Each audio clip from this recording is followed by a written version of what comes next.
Hello, everyone, and welcome to another episode of Dream Oracle for You. I am your host, Sarah, and as always, I have my wonderful co-host, Billiana, online as well.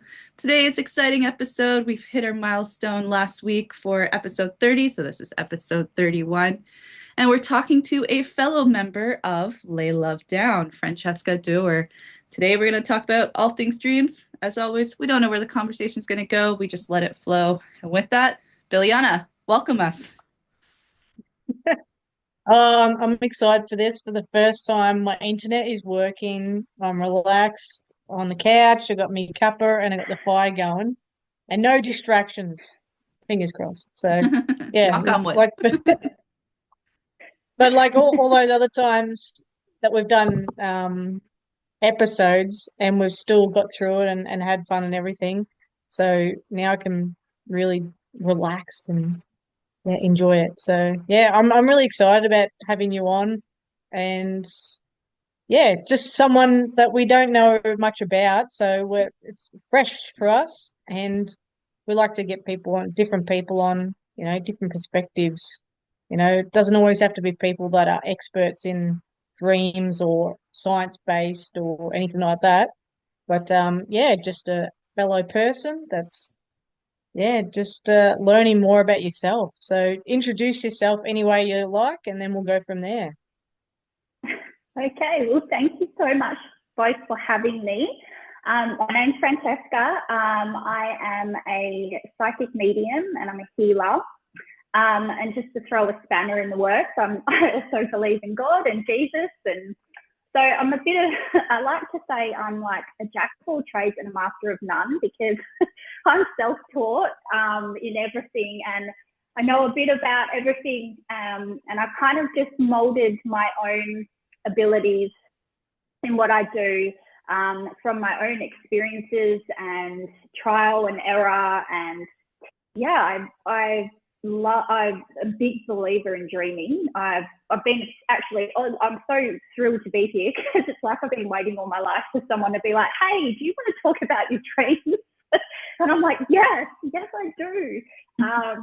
So yeah, I'm a big believer in like, it's definitely more than just you go to sleep and it's all these weird jumbled thoughts. I've just had so many experiences throughout my life of wild, crazy things and out of body experiences and messages. And when I was a practicing psychic medium, I've given myself a break for a while now, but I used to actually be able to, give very clear and concise messages to clients that I would dream the night before from their relatives and, that had passed or, traumas that had happened in their life. And, for the most part, they were very accurate. So there's a sort of, I suppose, a parallel universe happening right next to us at all times. And yeah, I guess that just is between, I don't know, I've always thought of dreaming to be a bit between the living and the veil. It's like kind of in between. So yeah. Yeah, that's cool. That's interesting. And so you probably enjoy listening to Rachel then on Lay Love Down because that's what she does. She's psychic Oh, medium. Huh? yeah. Yeah. Love her. She's great. She's so Yeah. cool. Yeah. I just think it's and I think in a way we're all interconnected through our dreams because, like often, me and my children share the same dreams without saying that like my daughter will wake up and be like, Mum, I had this dream, and I'm like, I had the exact same dream. That's so weird. Or like a best friend will say that I have a best friend who said the same thing. So I think we're all connected in very much, very much. Yeah, absolutely. I mean, we're all connected in waking hours too, right? So it would make sense that we're connected Yeah. while we're sleeping as well, because dreams are just I think what was this episode 21, I think it was, or we said like dreams are an extension of your multidimensional self. It is so true. It's so true. and I feel like as well, we kind of have an ability to.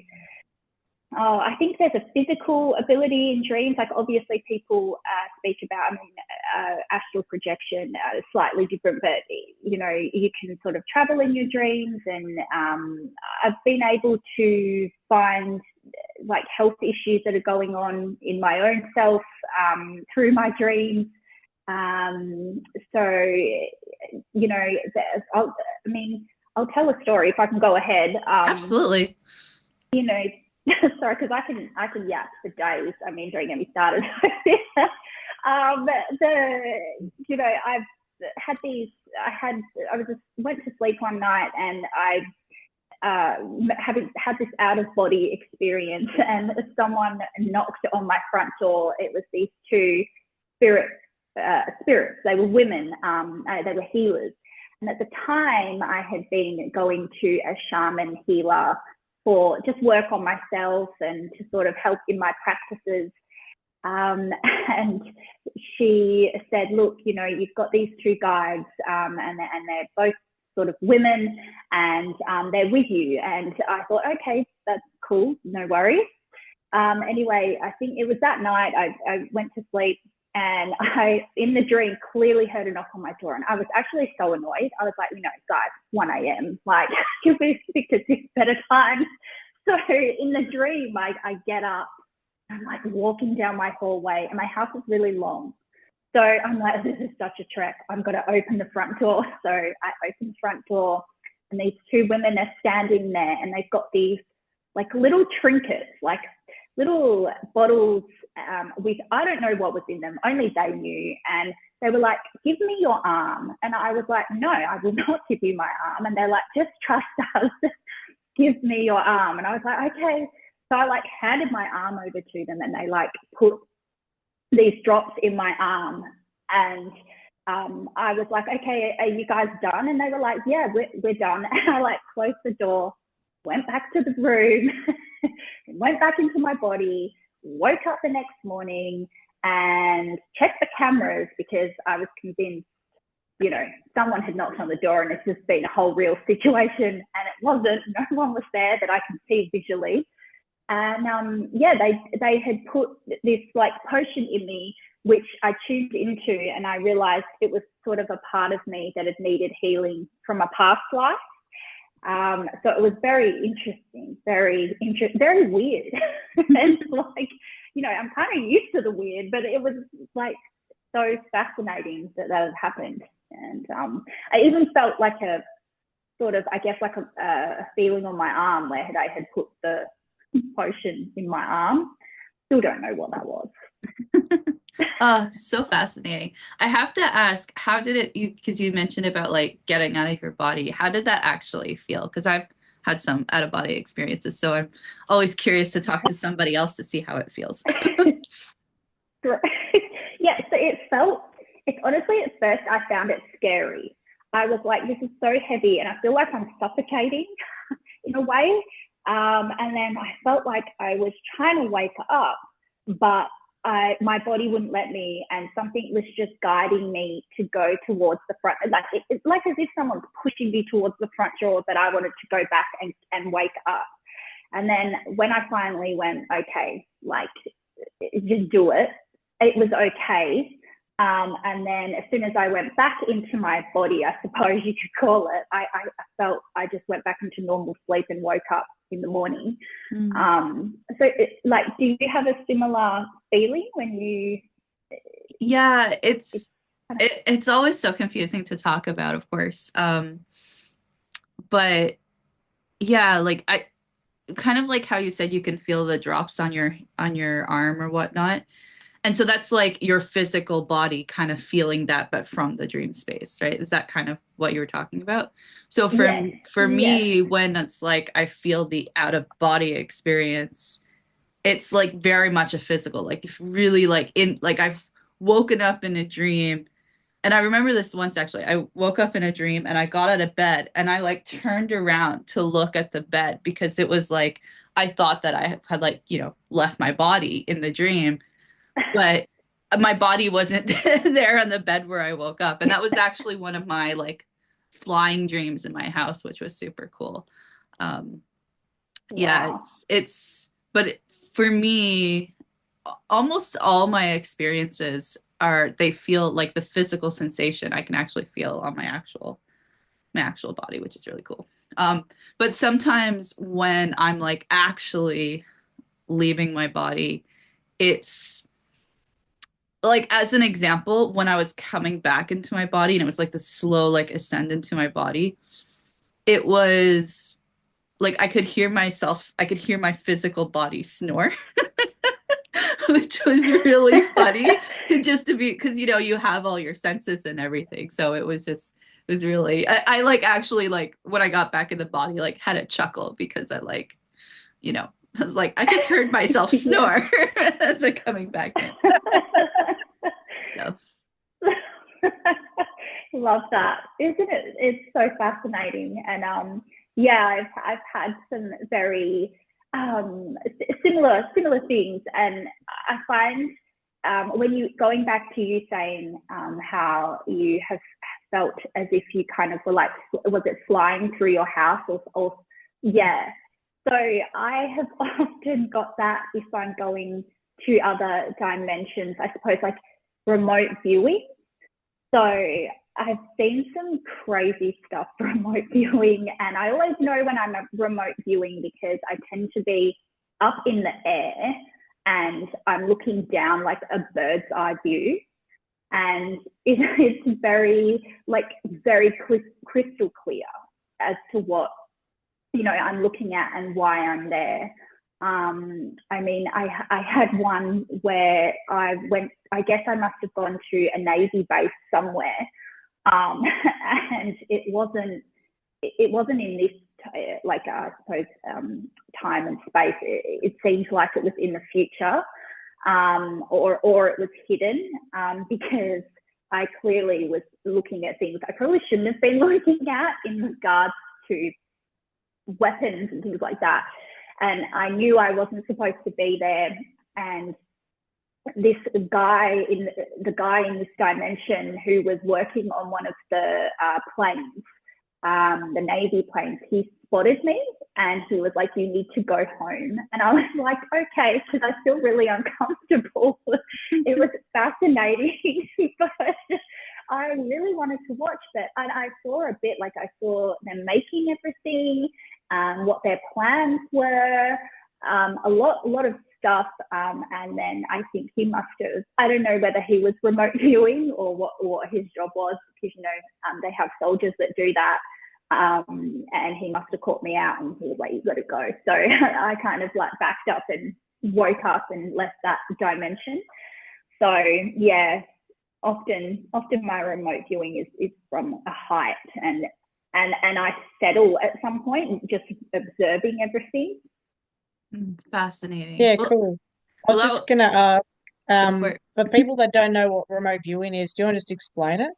Because not everyone knows, and it was a new term for me, like even last year.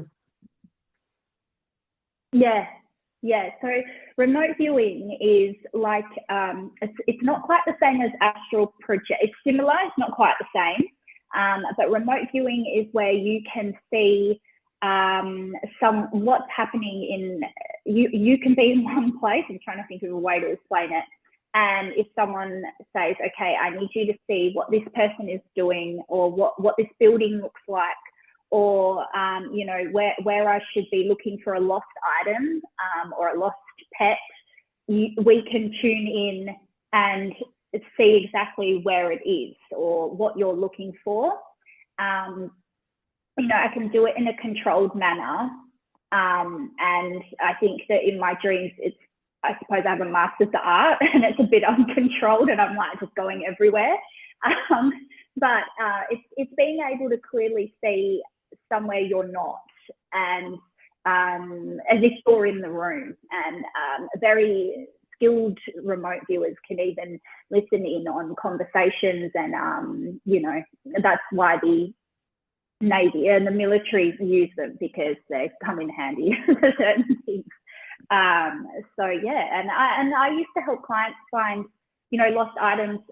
Helped a lady find her dog. And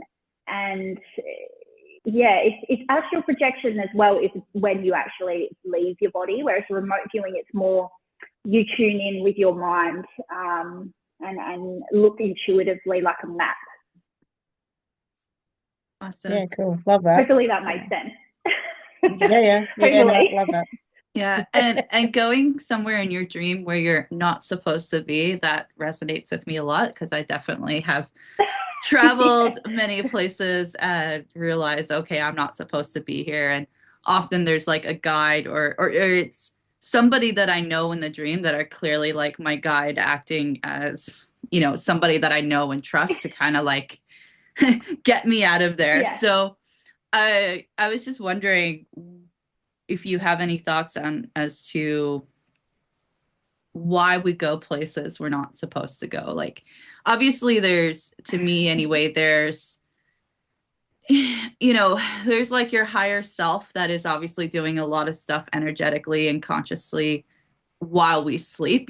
Our consciousness never has to sleep. It's just the physical body that's limited and that needs to sleep. And so that's why we have astral projection or out of body experiences, is because it's like our spirit or soul, whatever you want to call it, gets kind of bored. Like, body's just sleeping. So what am I going to do? And I'm just going to go off and do things. But do you have any thoughts as to why we end up going places where we shouldn't go? And if you don't have an answer, that's cool. It's just something I think about. No, I find it actually a very interesting question. I haven't really fully thought into that. So you're testing me. I think it's probably, sometimes I do believe it's probably to do with reincarnation, possibly. I feel like if you, I suppose, feel at home, it's probably reincarnation, and you've been there before. You've had a life there before.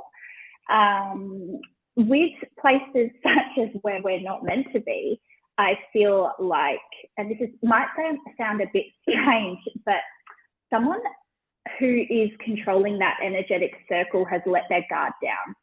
So I feel like whatever was protecting that, someone has let it down, and we've just kind of wandered in like an open gate, because that's where our consciousness goes. So essentially, I do believe as well, we're probably sent there for a reason, but whether it's sort of like keeping everything at bay hasn't, and you've been let in, and they're like, oh no, like you've got to get out, like you can't know what's happening here. So especially things to do with, like military or, I've had dreams about celebrities that like aren't who they say they are, things that are, naughty. You're being naughty. You're being cheeky and naughty, like a cheeky kid just spying and trying to, you're not necessarily up to no good, but I think that, they've left the gate open for sure. Interesting. I never really thought about it like that. Do you also, or have you ever experienced where you feel like you have gone somewhere you're not supposed to, or just have been kind of almost like pulled somewhere without kind of any control over that? You ever had an experience like that? Yes. So when I was going through I find in my life, if I've been through going through any kind of like rough phases, like anxiety, depression, things like that, I don't know why, but the universe decides that this is the time for you to astral project. Like, and I'm like, this is not a good time. I don't know why you're doing this, but I feel like when you're in darker times, you're kind of more open to, I suppose, psychic attacks. You're not at your strongest energetically. And yes, I have ended up in a couple of places, I suppose, realms, I would call them, that I really didn't want to be in, and it was quite confronting and scary. I went to one, I think it was quite some time ago, years and years ago, and it was so petrifying. It was very dark. It was, I suppose you would call it like the lower realms, to put plainly. And there was just this demon like chasing me. And I remember I felt like I was paralyzed and I couldn't wake up. but it was in a really bad way, and it kept going and going, and I couldn't get out of it. And there was this demon girl chasing me. It was honestly like out of a movie, literally. She had a long white nightie on. She was carrying a lantern. She had actually been, the way I tuned in was that she had been unalived, like whether that had been in the realm or earth side, and then she had stayed in those levels and sort of become a demonic entity. And she was chasing me and getting closer and closer and closer and closer. And I was like running and running, and no matter how much I ran, I couldn't get away. And just as she went to touch me, I like yelled out to God. I was like, please, like, can you just get me out of here? Like, I can't deal with this anymore. And I like woke up, and I thought, that was a really bad dream. But like at the time, I wasn't, I suppose, I didn't realize like my gifts. So I thought it was just for many years just a bad nightmare. But now when I look back, it was definitely something more than that. So yeah, I've had a couple like that where it's scary. Yeah, no, fascinating, very fascinating. Thank you for sharing all of this. You have a wealth of dream knowledge, that's for sure, and dream experiences. Well, when Billy messaged me, I suppose I never really thought about my dreams, and then it opened a floodgate. I was like, oh my gosh, I have had so many weird dreams, like weird experiences while I've been asleep. Like, who knew? Yeah. But I feel like, there are some dreams that I do believe are just dreams. Like, they're just random jumbled thoughts, the mind playing tricks. But for the most part, I believe there's always something behind your dreams, whether it be a message, healing, you're trying to communicate, your guides are trying to communicate with you.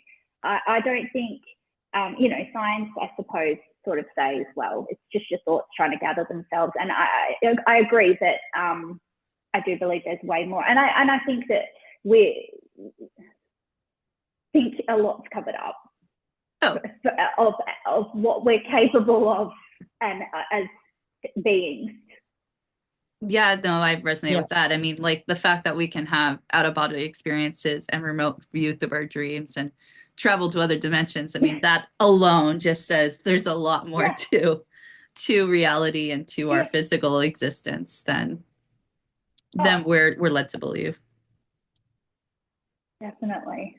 Yeah. And do you guys get like, I know you were saying that you deal with paralysis. Is that a sort of like in a positive or negative way for you? Do you get scared? Like, how do you? Yeah, I mean, when we spoke with Rachel about paralysis, we were definitely discussing it more from, some sort of external force or demonic entity, perhaps that's kind of causing that. And kind of what you were talking when you were describing this demonic female that was chasing you, I was kind of thinking that was a sleep paralysis experience. I've only had it like once or twice, and it's been a long time now, that where I felt like I couldn't wake up, and like, your whole body is like paralyzed, and like I felt like I couldn't even open my eyes, even though I'm like awake and like trying to get my eyes open. I couldn't have that, or it wouldn't happen. Yeah. Yeah, same with me. And it was like I was telling Sarah, it was around about the time that I met Sarah.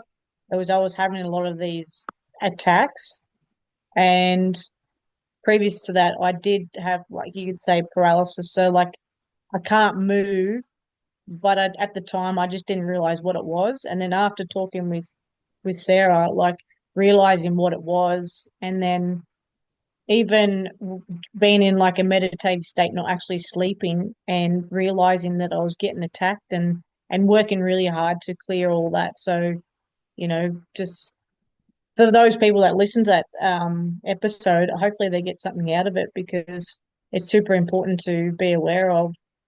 to protect yourself, and then, to start clearing yourself, and then you won't have all these, night terrors and all these bad things, and then you can eventually, hopefully, have out of body experiences, lucid dream, all these things, remember who you are, and yeah, Yeah. control yourself again.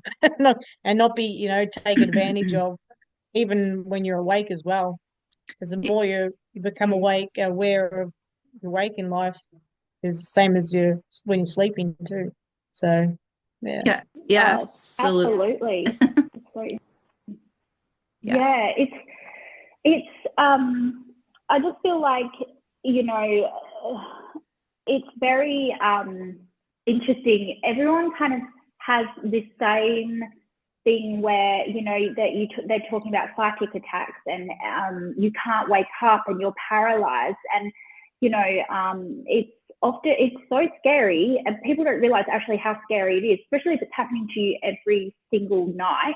That it's very draining on your energy, it's very draining on your mental health. And I do believe it's entities that do that. And you kind of like in your weak point when you're, I call it the midland, like between awake and asleep. But they will attach onto you. They also they can put like chips and implants in you. I had one where like it was trying to put something in my neck. Like I knew with the two ladies it was nothing nefarious, but like I've had ones where they're trying to put implants in me, and I've just gone, get away. Like I always, for me personally, and everyone has their own ways, like I always call to Jesus, I always call to God. I'm like, please, like, get this away from me. And I knew these chips were from demonic entities, and they will use the chips or use whatever they're trying to put in you to actually, I suppose, like a leech, and then an energetic cord that goes up, and they use that to take your energy. Because before I was, I suppose, awake in my early like 20s, I really suffered from a lot of like, the doctors didn't know what was wrong, and they were like, nothing's going on, like everything's fine. And I was like, yeah, but I'm so tired. I just get these sleep paralysis that I'm like, what is going on? And I do believe, until I suppose, cleared myself energetically and psychically, that there were definitely like entities attached to me that were draining me of my energy and giving me mind fog and things like that. And they were doing that in my sleep as well. And there was a particular house that I lived in that was linked to that, I believe. Like from I believe from where it started, and then it went on for like 10 years, which is a long time. I mean, how long? Now when I look back, I'm like, oh my God, how long were you asleep for? Like, 10 to a decade, that's a long time to just realize something had attached itself to you. Like, yeah, now when I look back, I'm like, oh yeah, it was definitely that house, and whatever was in there. Yeah. So. Yeah. Whew. This is a really good episode. We're getting all the energetic talks, I guess you could say. Yeah. Oh, so many angles. Where do I want to go? I just want to say, like, that's why I'm excited about the kids that are coming in now, because they're going to be able to teach us so much more, and they're going to be able to figure it out a lot sooner, and they're not going to have to go through what we've gone through. No, because they're If we come. clear as much as we can to help them. So Well, it's that there's multiple layers there, right? Number one, they're yeah, coming in at extremely high frequencies. Like they're already coming in a very high vibrational state. And number two is a lot of us that are here are meant to be cycle breakers. So we're meant to clear our own traumas from this lifetime, but also traumas from all the other lifetimes. So we basically clear the ground for the new ones to come in, essentially. And what a job. Like, Yeah. what a task it is. Yeah, it's no big deal. We just cycle breakers, clearing generational trauma, no problem at all. No rest for us. I was like, great, Which I But think is, hey, we were made for it. oh, absolutely. And I think that's why we end up going places and doing so much during our dream space. Like, and when you talked Yeah. about, um, like when you were working with clients and your sessions would be so much more impactful with them because you would dream about kind of what to do or, what the scenario was, whatever it was, like kind of the day before. And that definitely resonates with me on so many levels. I've had um, experiences where, um, especially things with Ley Love Down, I feel that Ley Love Down is definitely a beyond this lifetime movement that we've Oh, done it yeah. before. It's that's why Ley Love Down brings together so many people because we've all actually have worked together before and energetically outside of the physical realm as well.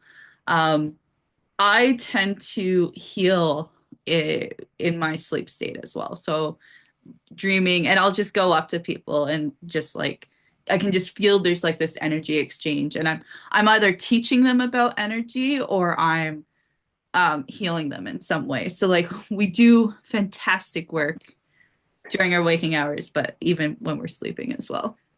Yeah. Yeah.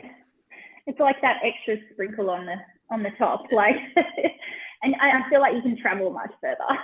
There's Oh, no bounds. oh yeah. Oh, I remember my one flying. Well, I've had two flying dreams, but there was one flying dream where I was actually outside and I was just going so fast. Like, buildings are just like, going by or whatnot. And it was funny because when you have an out of body experience like that and you're dreaming, what pulls you back in your body is often your excitement because you're like, oh, this is a great experience. And for me, it was like, I'm flying. I could do anything. Let's do some tumbles. And I just like in the air and I could feel like the wind and everything just tumbling in the air. And then I started to tumble too fast and just boom, right back in my body and woke up. I was like, darn it, that was so much fun. I want to do that again.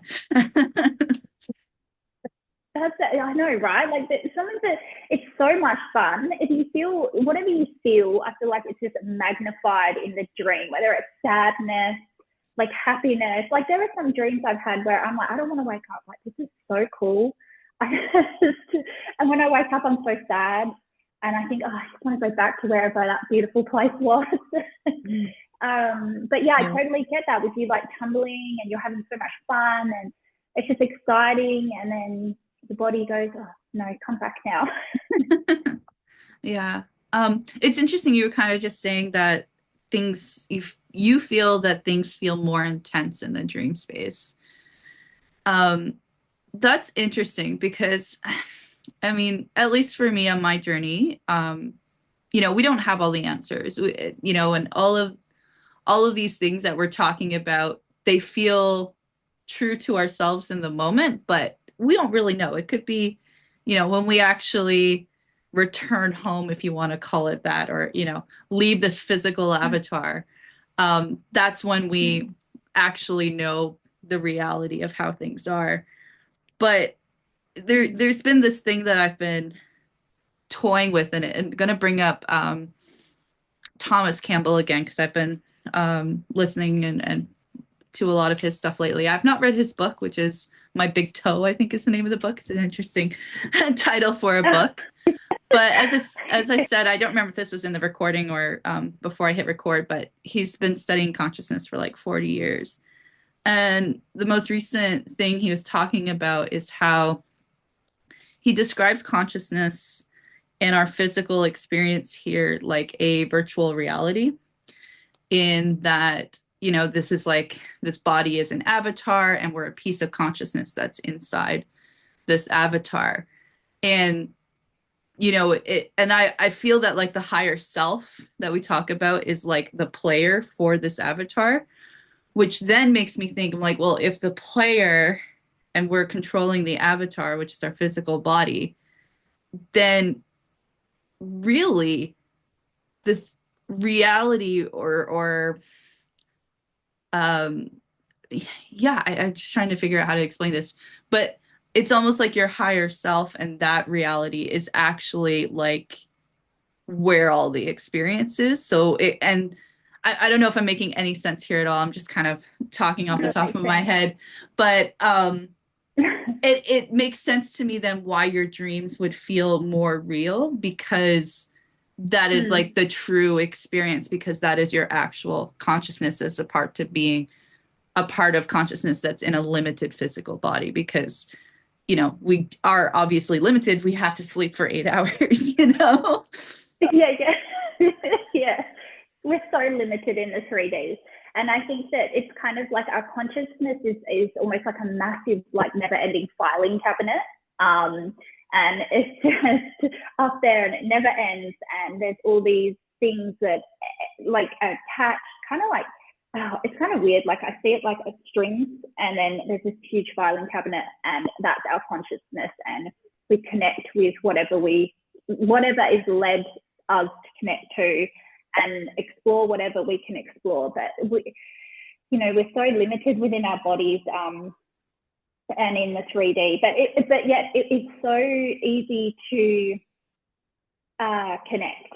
You just have to, like you were saying earlier on about how our logic gets in the way, because that's what we're trained to do from birth. And it seems so strange and so foreign. And I think that there's a never-ending possibility of doing so much through. I suppose it's almost like I don't know much about this, but the Akashic records, kind of like that, because and using that to expand and not get stuck in the 3D, and I suppose awakening yourself and realizing that we're all like interconnected, and we can heal, and we can heal ourselves and others. And I think our dreams are almost like us just visiting one of those like little folders in the filing cabinet, and then we go to the next one and the next one. That's how I see it anyway. Yeah, no, So it makes sense. Yes. that resonates with me, and it's like you've explained everything that Thomas Campbell has been talking about, but just using different terminology. So he, Yes. instead of a filing cabinet, he says that consciousness is just a giant data stream, essentially.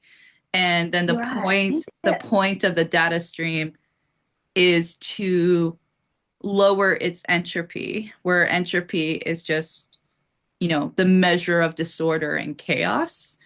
And consciousness is always going to go towards less entropy, because then it's less energy that's required to maintain its state.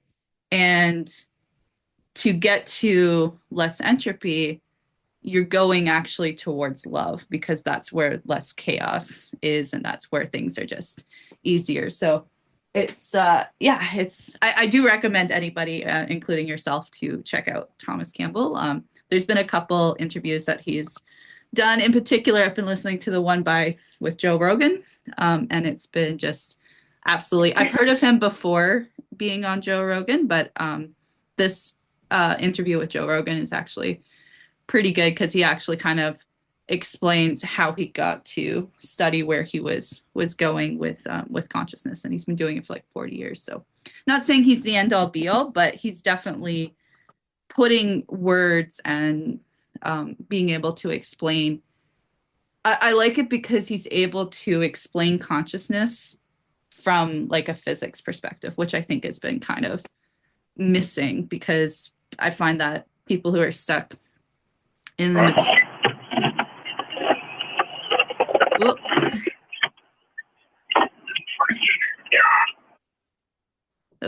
oh, we lost your voice, and it went all weird. I think she's on the phone. Oh, sorry. Oh my gosh, it connected to my car, and I'm like, no, don't do that. Oh yeah. I'm back. Turn off Bluetooth. Yeah. I need to turn off that. I forgot. Yeah, no worries. Sorry. Yeah, what were you saying? Sorry, I missed that last part that you were. Yeah, I don't remember the exact wording I was saying, but no, that's okay. I was just talking about Thomas Campbell is basically able to explain consciousness from a physical perspective, from a physics perspective. And Yes. I think that that's really powerful for anybody who's stuck in the logic side or the material realm that's having trouble to understand what consciousness is. Anyway, Mm. sort of related to dreams, I love not that. fully though. Yeah. I love that. I need to get onto that book for sure because it's fascinating. And you know, my dad, who is a complete and total atheist, he doesn't believe that you die, that is it. Like, make the most of your life. We're complete polar opposites. But even he's like had some unexplained things that he can't, which highly frustrates him because he can't explain it using science. So he gets annoyed. And I'm like, Dad, it's a sign. Like, I'm telling you, this stuff is real. And he's like, but he, many years ago, probably going back like maybe like 16, 17 years ago, he went to Scotland on a holiday and they stayed at this like really old, I think it was like it was an old B&B. And like it was sort of known to, I mean, most places are haunted, right? But it's a broader term. But he got back from this trip to Scotland, and I literally said to him, like, you look like you've seen a ghost. Like, what is going on with you? He goes, well, so they were staying in this Airbnb, and he was half asleep, half awake, and he saw this old man in all, like, he was laying in bed and he looked and he saw this old man with a huge white beard and a walking stick in like old fashioned clothes just standing over him. And he goes, I know I was awake, like I wasn't asleep. And I was like, okay. And he goes, it was a ghost. It was so weird. This man touched me and he was icy cold. And I don't believe that it was a dream. I think it was a ghost. And I said, okay, it probably was a ghost. But as time went on, his logic got in the way. And he's like, oh, well, like it could have been a couple of wines I had before bed, or, and as the years have gone on, I'm like, Dad, no, it was just the old Scottish ghost. It's fine. He just came to say hello. He left.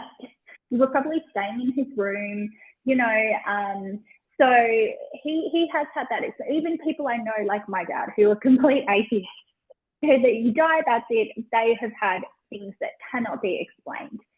So, and as you said, the logic mind gets in the way. So I think over time, the mind just goes back to that 3D kind of realm.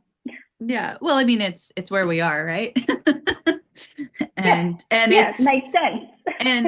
and part of it too is that, pretty much from a very young age, we are just constantly training the logic side, so much so that it's almost a bully. It's dominant. It's Yeah. There's an imbalance apart from, like the three of us and others that are more aware now, where we're working on our intuitive side. We're really, working to rebalance the logic and the intuitive, because you do need both sides. And when you can operate with Definitely. both, that's when you're really, I guess, the most powerful, is one way to put it. But from a young age, we are, you start school at what, like 4 5, you're so young. And kids up until the age of 7 are highly connected on their intuitive side. So much so, Thomas Campbell even said that, like, any adult that who's not been training and in tune with their intuitive side of their brain is actually like a 2-year-old's intuitive side is going to be stronger than an adult who has been trained on their logic side their whole entire life. And then the problem is with kids. I mean, it's not a problem with kids, but just our society and just how it's brought, how things exist, is up until the age of 7, kids are super connected. But then if they start to have experiences where maybe they're seeing entities or seeing a ghost, or, having some sort of paranormal, for lack of a better word, experience, it gets shut down either by their parents, or like they've gone to school and maybe kids will make fun of them, or there's just so many things that then just shut down that intuitive side unless they're in an environment where it can be nurtured. um, and then we go to school from age 4 up until you're like 16, 17. If you go on to college, then there's even more, and it's just all logic. Every facet of our 3D existence is focused on the logic side, and it just becomes this complete imbalance. And then when somebody whose logic side is highly, highly developed, which is pretty much everybody who's not awake, um, or not aware, then they have a paranormal experience, or they see a ghost, they see something like this, and their logic brain just automatically steps in. It's like, no, you're making it up. That didn't happen, and starts to try to explain away what is actually a very normal and intuitive experience. Yeah, so Yeah, true. very much Even, so. yeah, you go. No, you go, you go. I was just gonna say, like with people that are, yeah, more logic, or that their intuitive side has been suppressed, as you'd say. Um, Even just asking them, like, how are you feeling? How are you feeling today? They're like, yeah, good, yeah, I'm just going to like, and they just run off a list of things they're gonna do for the day. And you, like, if you're generally asking how are you feeling, they can't connect to that. They're basically their feelings tube size being cut off. So, Yeah, it's a shame, but at the same time, it's an opportunity for you to, have conversations. And even talking about dreams, like, with my grandma, she's very in the mental side, just her generation, you know. Um, so just having those oh yeah, conversations about dreams can start to unlock these, aspects of their mind. And yeah, so yeah, any opportunity to talk with kids about dreams is super important as well. Doesn't matter how old they are. So, yeah. I mean, my eldest daughter, she's very, very in tune, far more than what I was at her age. I mean, she's 15 now. And she was very in tune when she was little, and then it kind of died off. I would say not died off, but it was shut down in those early years of school. Um, and I always tried to encourage her. Like I would talk to her about dreams. I talked to her about the spirit realms. I always tried to keep her awake amongst all of that turning wheel that is the system, because I was like, I don't want you to lose that, because it's your gut. And I think as well, a lot of children lose those gut feelings that keep them safe, because of that system. They're like, every day you do the same thing, and you shouldn't. That's just silly. Don't you? That's made up. This is not. You didn't see that. But my daughter, she'll know if there's something not right in the house. Sometimes more than me, like, because we get busy as adults, you get busy and you're flying around here, there, and everywhere. My daughter will tell me, she's like, oh, I feel like there's something in the house. I'm like, is there something in the house? Like, what's happening? What kind of visitors? She's like, yeah, I've just got this weird feeling. So then I go around, I like pray over the house and clear it out. And then she's like, okay, I think it's gone. So she's very in tune. And my yeah, son, wow. he sees things too.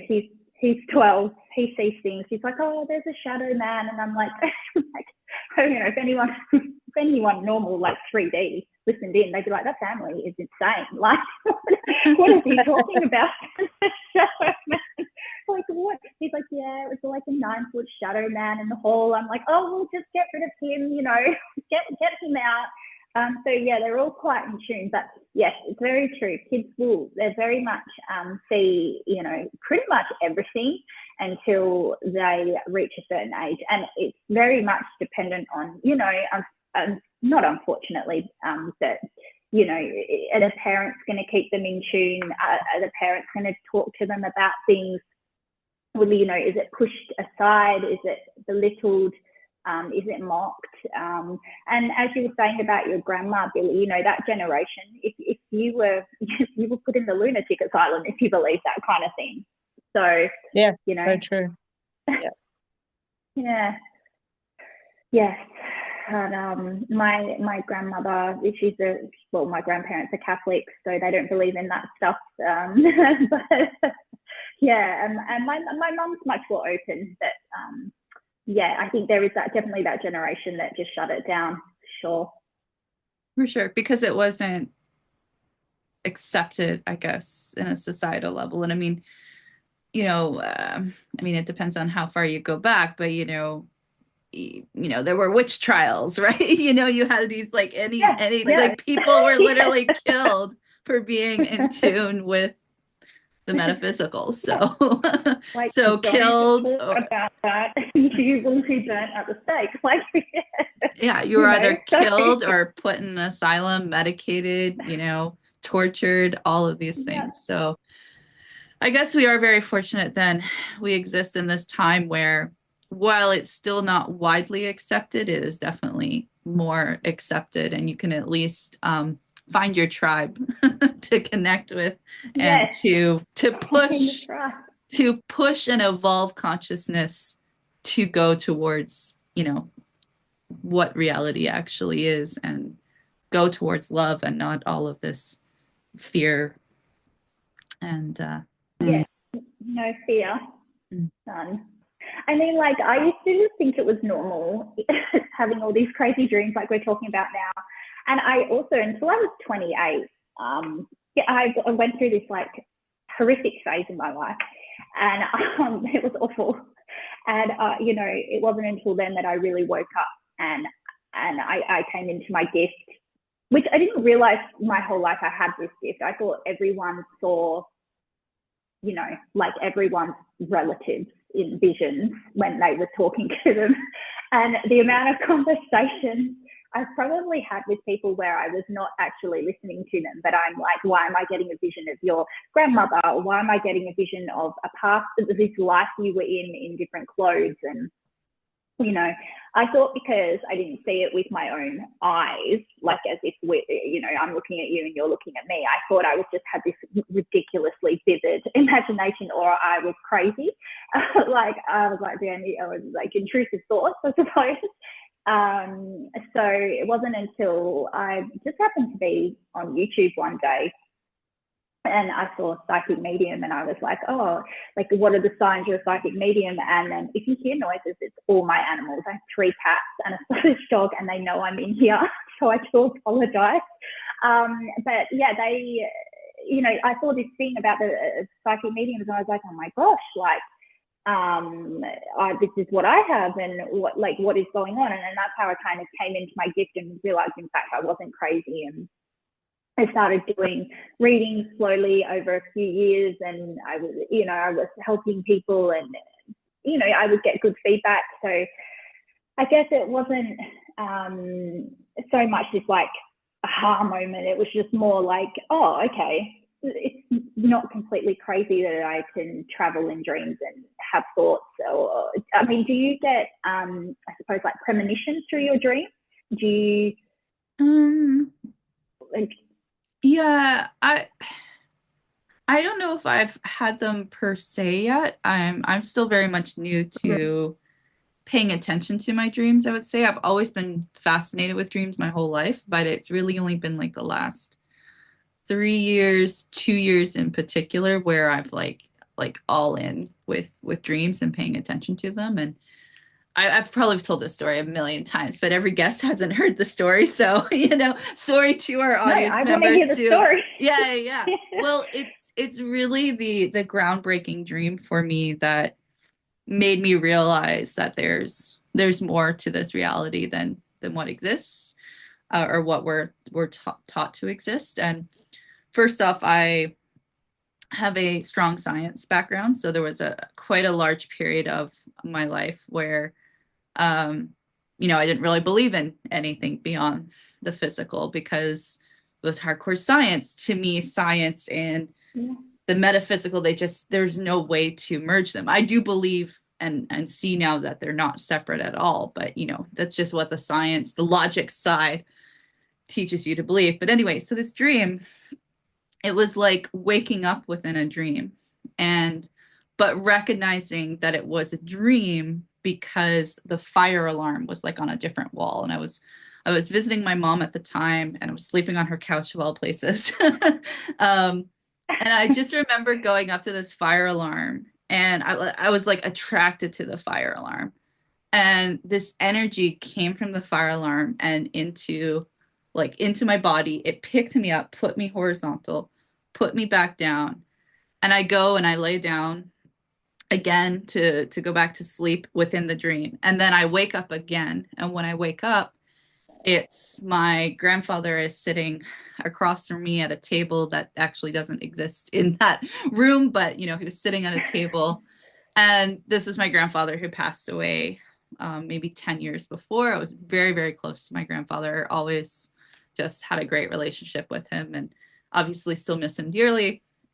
And so I was like so excited and so happy to see him because it had been so long since I had saw him.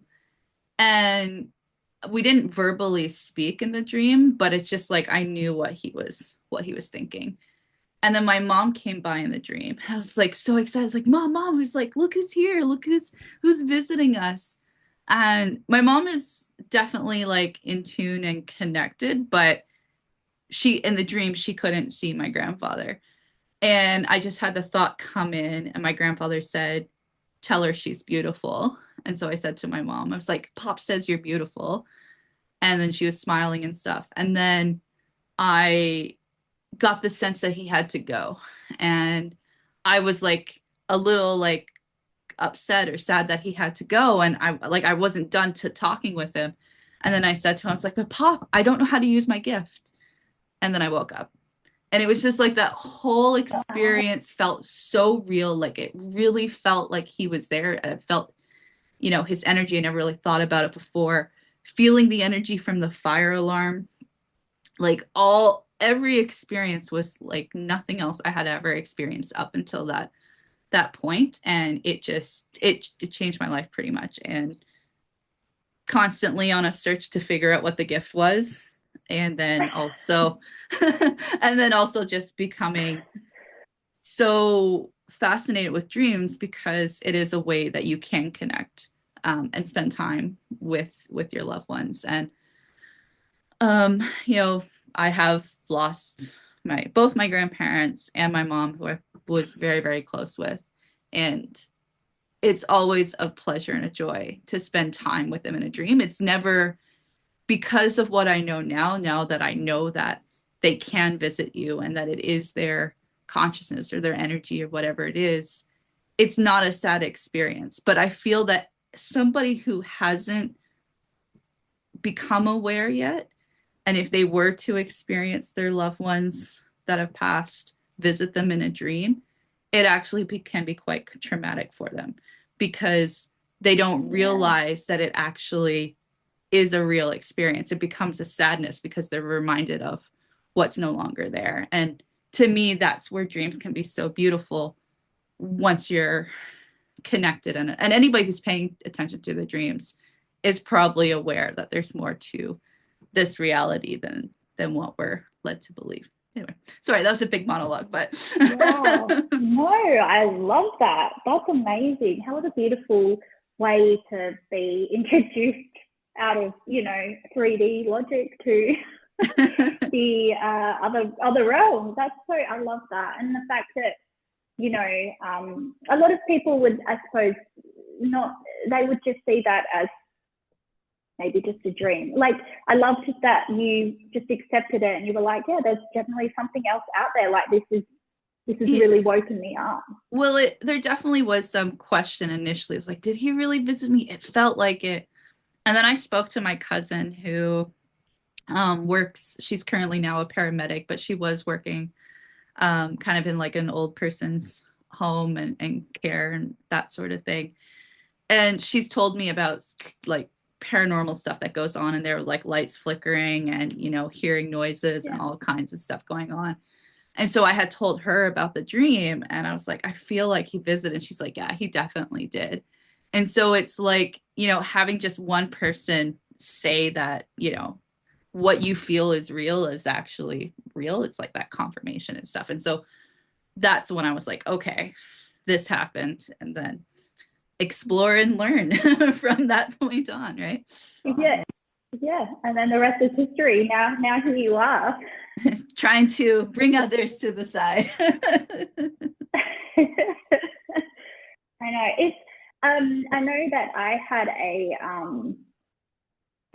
a in my teen years. I had my boyfriend, and we were together a few years. We were dating a few years, and he had a brother, and I didn't have contact with my ex-boyfriend or his brother for years, like 20 years, and essentially I remember one night I had this dream where this guy walked in. It's always through my front door. Like, my house is very long, and I don't know whether the ghosts and spirits are attracted to my long hallway. I don't know, but it's always from the front door, and they just let themselves in. And I'm like, whatever, I don't care. Just come in, make yourself at home. And he walked in to the bedroom, and he's like, excuse me, but I need to fix the light in your bathroom.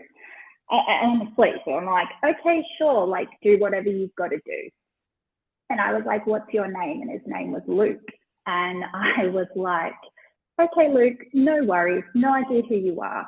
And you can fix the light. Like, obviously, I knew the light was probably an energetic portal or something that needed fixing spiritually and energetically in the house. So I was like, you go for it. So he's done what he needs to do. He's tinkered around. And I even held the ladder for him. And I'm like, okay, cool. And he's like, okay, thanks. And he took his toolkit and he walked out the front door. Shut the front door. I was like, bye.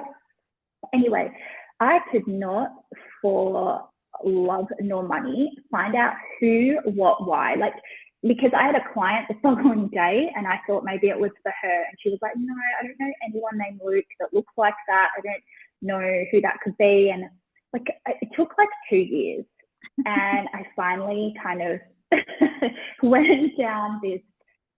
Look, I'm just going to admit it, I kind of went on the stalk, because this guy was like, this spirit, his Luke, I was like, who are you and where did you come from? I don't know. I know you're trying to tell me something. Well, I actually found out that the night he came to visit Luke, that my ex-partner's brother had passed in a motorbike accident, and his name was Luke, and he looked exactly like Luke. And I still to this day believe that it definitely was Luke, and he came to try and connect with me and let me know.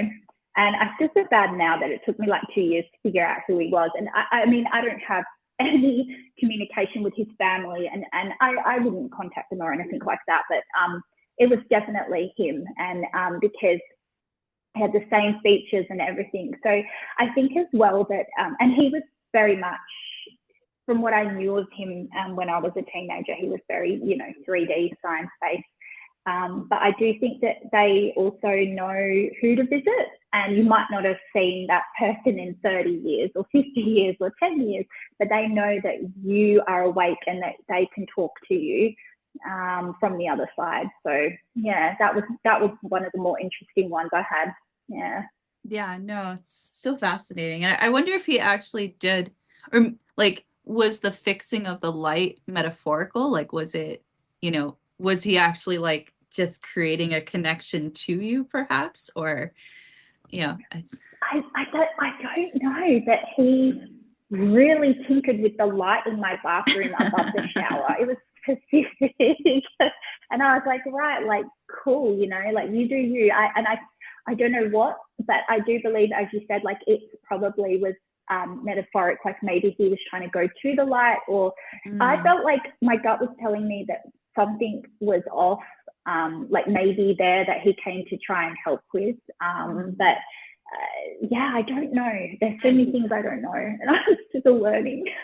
And I mean, it could be like maybe your higher self was dealing with the situation as True. well. Yeah. And to have Yeah. died in an accident means that it was sudden. He wasn't exactly ready to, pass, and it could have been like kind of lost. And the thing is Mm. that when you're awake and aware, we shine quite bright, and we Yeah. attract unfortunately dark Good. ones, but we also attract the ones that are kind of lost and that need that guidance and stuff. So the fact that you had a connection to his brother, even your ex, that is, um, even if it wasn't like an active physical or 3D connection, you guys were still energetically connected on kind of a soul level. So, maybe he obviously couldn't tap into his brother at all. And so, maybe he was like focusing on his brother and then sees the connection to you and it's just following, like you said, following the light kind of thing.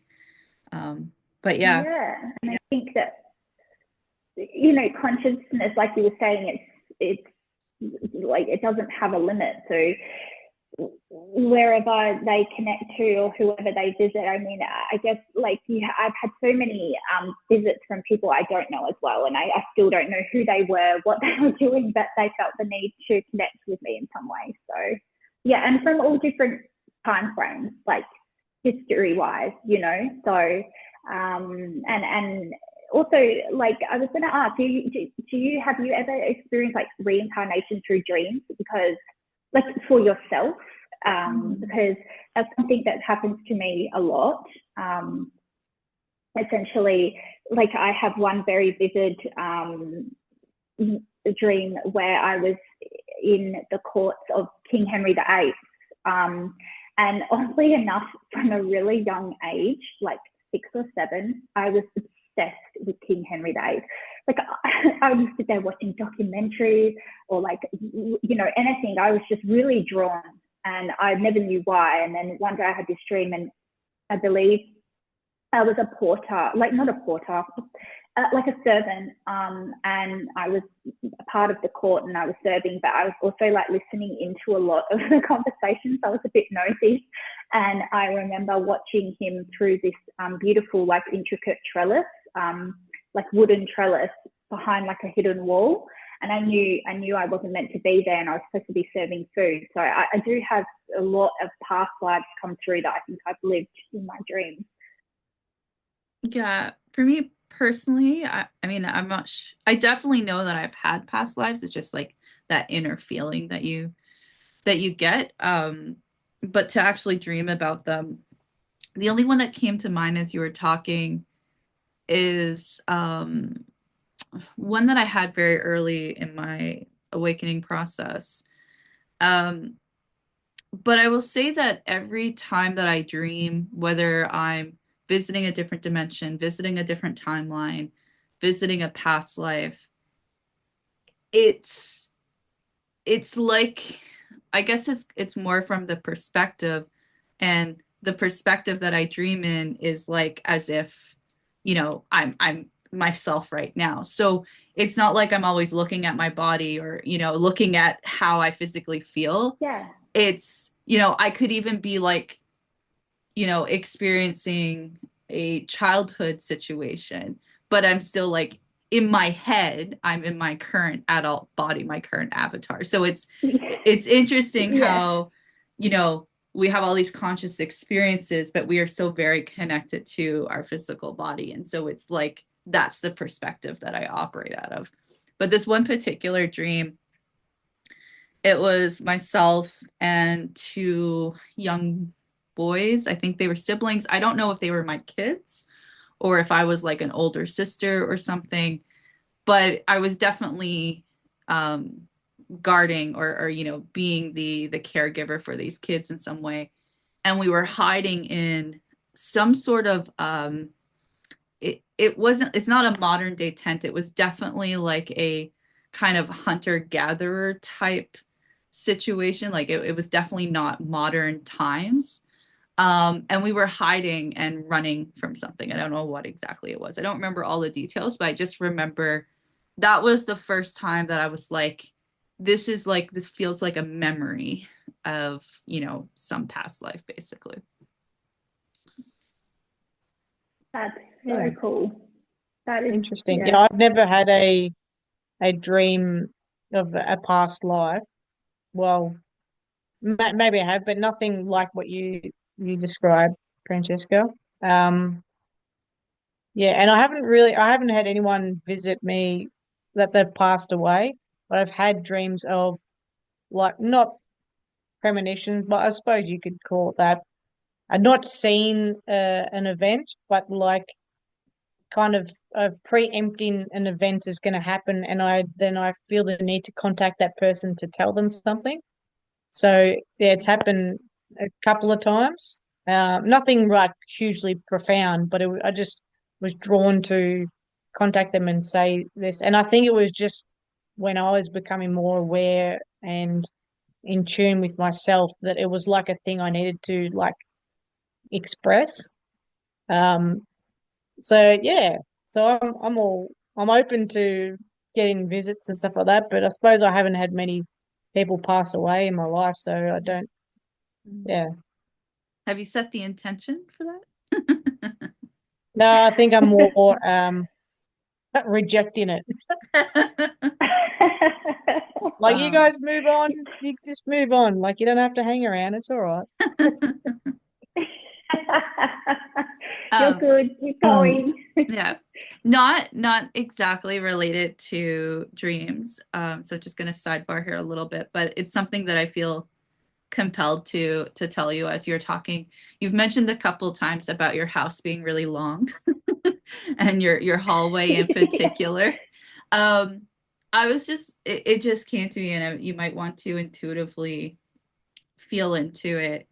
Um, you might have a ley line going down your hallway, and the activity that you're having there it's kind of like a spiritual highway type thing. Like, so you might just have things that are easily moving up and down your house kind of thing. So, oh, I'd never thought of that. That is actually, yeah, that's such a good point. yeah. And if I think, so, yeah. So just, connect with the land or whatever, and kind of intuitively guide through that. But you can, with intention, kind of, and just ask to be guided on what to do exactly. But you can actually move the ley line outside and anchor it outside of your house, so that it's not actively kind of going through. And we can talk more about that stuff offline if you're interested in what to do with that's that. amazing. Yeah. That's so cool because like my husband, he kept seeing this like this little, I don't know, we used to call him old mate.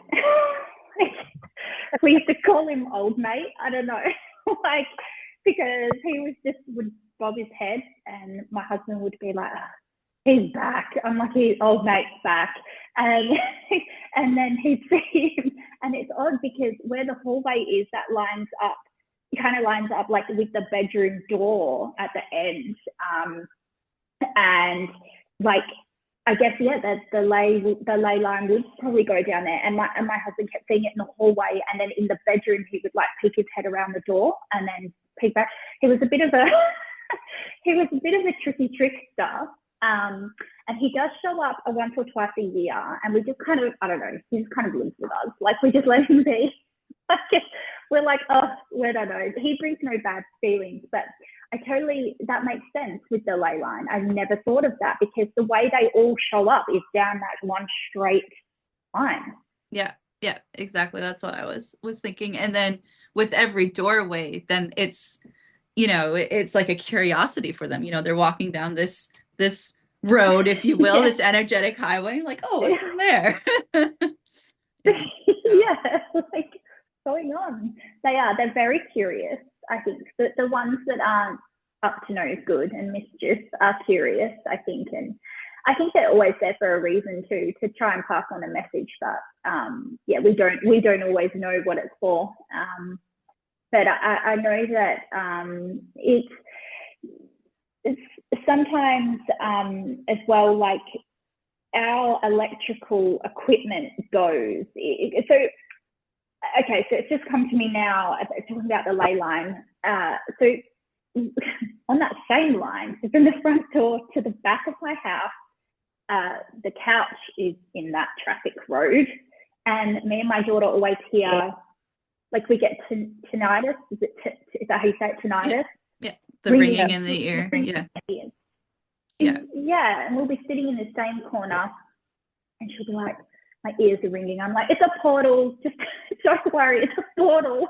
And she's like, can you hear it? I'm like, I can hear it. And then like friends have come over and they're like, can you hear that ringing? And they're in the same spot. And I'm like, oh, portal. Like, but that makes so much sense. The ley line must be, yeah, because everyone hears that same ringing in their ears.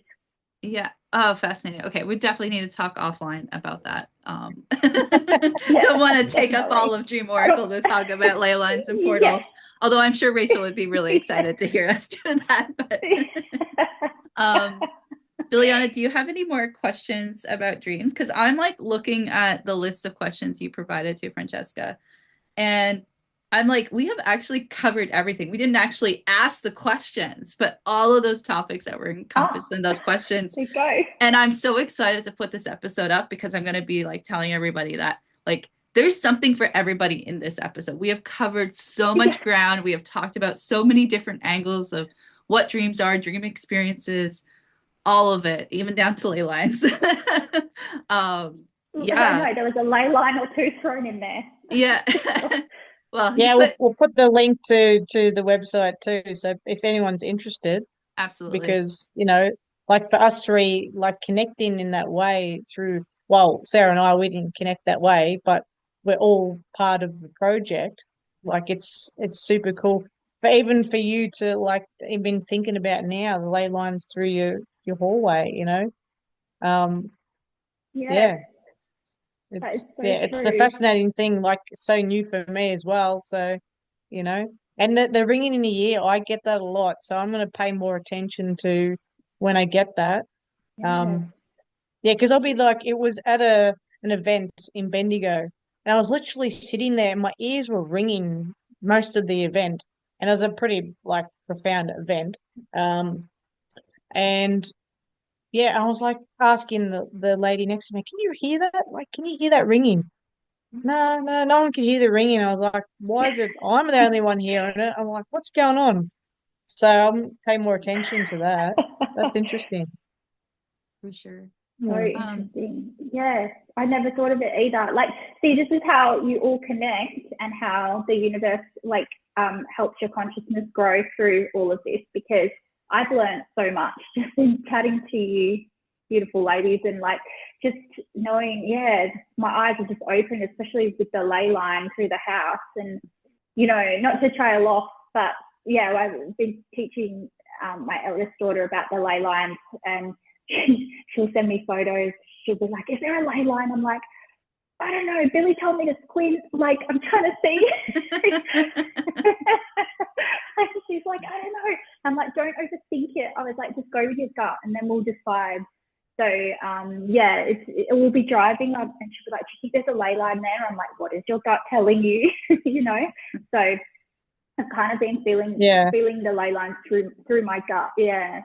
No, exactly. Even just tell them like follow where the animals travel as well, because that seems to help as well. And that'd be more like, we'll just watch the animals where they go and all the tracks and everything. So yeah.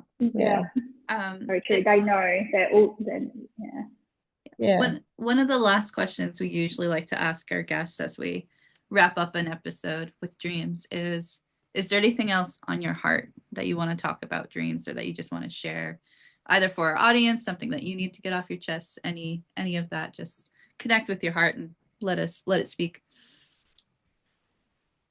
I would say that this is how I feel at the moment, is that your dreams are there to help. Whether they're good, bad, they don't make sense. I feel like whatever you remember, store that away, because you will get the answer you need. It's been given to you for later on. It's just not the time for now. And so every dream you have, every experience you have in the other realms, when you go to sleep, it has a meaning, and it's a lesson, and it's a teacher. Yeah. Beautiful. Couldn't have said it better Lovely. Yeah. myself. Liliana, do you have any final words? No, I just want to say thank you as always. You know, we always love having chats with beautiful people that got so much to share. And yeah, just being you. I know I said this in the last episode, but just being who you are is so important. You don't have to be an expert in anything, but just being expert of yourself and just yeah. I feel like your camera and your room just got brighter as as the conversation went on. So it's just showing that Oh, you're really? maybe your energy is shining more. So yeah, so thank you for coming on and yeah, it's a pleasure to finally like meet you in person and yeah, I'm sure this friendship will continue and yeah, more than welcome to come back on and share more awesome stories and dreams and yeah, thank you. Um, no, thank you, beautiful lady. Thank you so much. I'm so honoured to be on here. I was so nervous. I was like sweating, but like excited sweating. And I was like, oh no, but no, honestly, I can't thank you enough. I'm so glad we all crossed paths in life, and even yeah, I was saying like learning so much just from this short time when you look at a life scale. Like I've learned so much, and just I can feel your guys' energy is just abundant. It's like bright, and yeah, I hope it continues. And yeah, I would love to. Like I said, I can talk. So whenever you guys want to have me back on, I would love that. I will talk about whatever. Fantastic. We will keep your number on or your email on speed dial.